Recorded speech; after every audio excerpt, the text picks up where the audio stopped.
The problem with this car is that the engine cranks but doesn't start. This is a common and frustrating problem.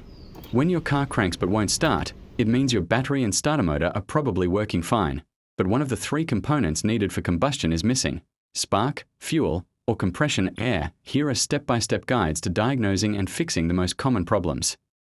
Step-by-step diagnosis: cranks but won't start. Check the basics: fuel and spark. Your goal here is to quickly determine which of the three essentials is missing: spark or fuel. Compression is harder to check at home. Reason number 1 for the engine not starting: check the fuel level. If the fuel tank is empty, it may be that your car is empty but there is a signal that there is fuel. Then check your fuel gauge. A faulty fuel gauge can deceive you. Solution: if the fuel tank is almost empty, then you add fuel. Step number 2. Test for a fuel delivery problem. Quick test. This car's carburetor system. This is the manual fuel pump assembly. Fuel enters through this pipeline from the fuel pump to the carburetor. I will remove the joint of the pipeline from the carburetor to check. I removed the joint of the fuel carburetor delivery pipe from the fuel pump. Now I will crank the car engine and see if fuel comes out of the pipe. Look, fuel is flowing through the pipe. This means there is no problem with the fuel system of this car. I installed the fuel pipe. Proceed to step 3, spark system test. The distributor of this car has been used. I will test it by unplugging the plug cable. I'll connect a spark tester to the plug cable and crank the engine to see if the tester sparks or not.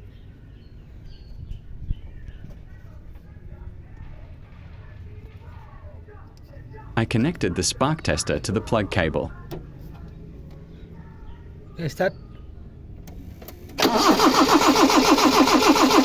The engine cranks but does not spark in the spark tester. Distributor spark test. Now I will remove a cable from the distributor and connect a spark tester to see if it sparks or not.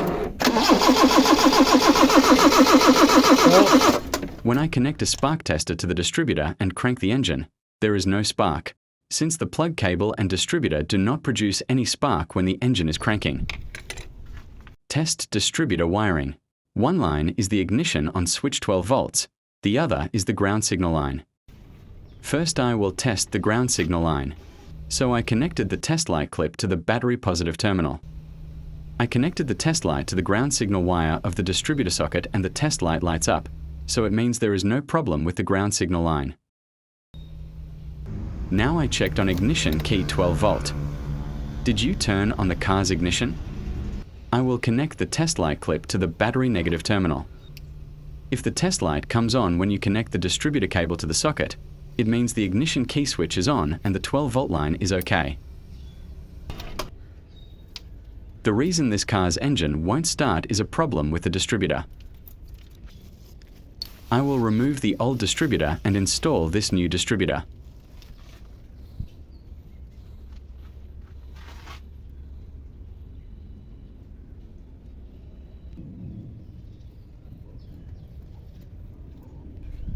I opened the distributor and took it out. Now I will install this new distributor. Installing the new distributor is complete. Now I will test it and see if it starts or not. Now after changing the distributor, the engine of the car started without any problem. Due to the problem of the distributor, the car engine cranked but did not start. This is the problem with the distributor that I just changed. The car engine starts but the RPM is low.